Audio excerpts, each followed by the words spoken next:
Let's bring in Laura Ingraham. She's down in our nation's capital. She joins us once a week. So, Laura, the big news, the CNN polls got Trump up by 2. That's with all the voters.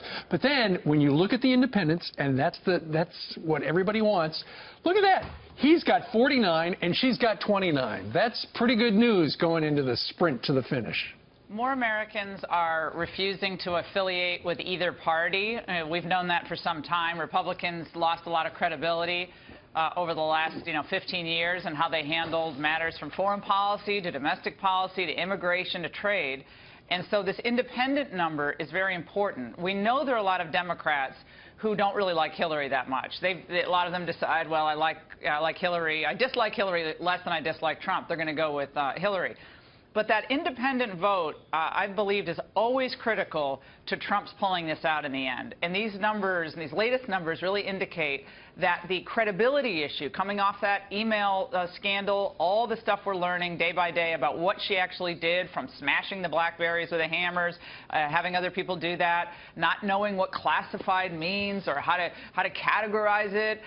These people aren't buying it. And I think a lot of the independents are like, look, we've got to just go back to pragmatism and how we handle major problems facing this country.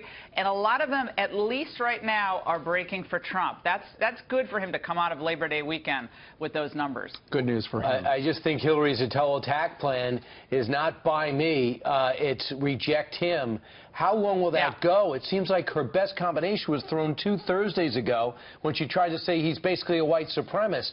How much further can she go? Yeah, well, again, this is all she has. When you have America being humiliated on the world stage, the apology tour started in 2009 when she was Secretary of State, is now a full-fledged humiliation tour for the United States. And what you're referring to what happened in China. They didn't roll the stairs up to Air Force One. Vladimir Putin berating for 90 minutes. This president, of course, the Philippine leader. The Philippines leader rebuking America. I mean, we even had an embarrassment in Cuba when the president went there. Remember on the tarmac issue when the plane landed. We had Iran putting our Navy men on their knees on their ship. We've been buzzed by Russia and Chinese aircraft. We had the Iranian vessel approaching our military vessel at high rate of speed in the waters off of the, I believe it was the Strait, the Gulf Coast, or in the Gulf, near the Gulf region. I mean, this is never ending. So she's not going to be able to discuss how America is stronger and more influential and the world safer. She can't do that. All she has is Donald Trump is mean-spirited, or he's a bad temperament, or doesn't have the judgment. After she says she doesn't have any memory of 26 different questions posed by the FBI, and he's the one who doesn't have the judgment or temperament. I mean, I think more people are like, gosh, this doesn't make sense on any level unless she's lying about it. Laura, I also wanted to ask you about her coughing attack. Yesterday she was speaking in Cleveland, Ohio. She coughed for 2 minutes straight, and then she said, she came up with this line. Do we want to hear it? Can we hear a little bit of her coughing? All right, well, she coughed for 2 minutes, and then she said she must be allergic to Donald Trump, which was a genius, clever way to get out of that. I'm sure she was just so upset about coughing because so many people have been attacking her about her health.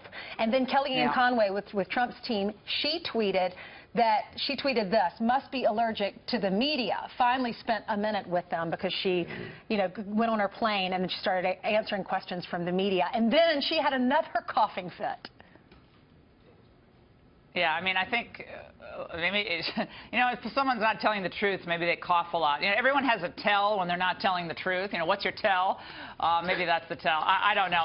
It's a little bizarre of old Tim Kaine right behind her. What was he doing? Playing checkers back there? What was he doing? That's the first thing I thought of. Give the woman a glass of water. That really is the thing that struck me. Tim Kaine's supposed to be this great force for the ticket, and the one thing you need is a little help when you're coughing. He can't even get up and take the microphone. That was talk about disengaged from what's happening. Yeah, so maybe she'll cough during any tough questions during the first debate or the forum on Wednesday. Who knows? Well, stay tuned. Meanwhile, over the weekend, Phyllis Schlafly, who was an icon in conservative politics, died at the age of 92 out in St. Louis, her home. It's interesting. Her brand new book, The Conservative Case for Trump, just came out today. Apparently she was a year ago a Scott Walker fan, but then when clearly it was going to be Donald Trump, she threw all of her weight behind her. Give us one thing to know about Phyllis Schlafly. Phyllis Schlafly was a fighter until the very end for conservatism. She went to the Republican National Convention as she had, since she was a young woman. She went to the last convention in Cleveland in a wheelchair, very frail, but she wanted to be there to make a point. And her point has been, for the last, number of months, conservatism exists because of the principles, the belief in freedom and independence and self-governance. But we also have to be practical, and we have to see what's on the line in this election. The Supreme Court, the future of our sovereignty, and our very independence as a nation, all on the line in this election. So this woman who wrote the book, A Choice, Not an Echo, in the early and mid-1960s, right, just released it, last year, re-released it. She was the last of the conservative pioneers still alive. It was Buckley, Reagan, Russell Clark, Brent Bozell Sr. She was an early supporter of Reagan's. Without her, I wouldn't be here today. She is someone who everybody has to know who she is. They should write movies. They should write movies about her and poems about her for the work she did for the unborn and the most vulnerable in our society. And single-handedly, Phyllis Schlafly stopped the ERA from being enacted as an amendment to our Constitution when overwhelming majorities in both parties and in both parties' platforms, the ERA was in there, and Phyllis defeated it for a whole number of reasons. I have a piece on LifeSet that's just about to post about her life. Please read it. She was an amazing woman. Laura Ingraham, thanks so much. Thanks, Laura. Thanks, Appreciate guys. it.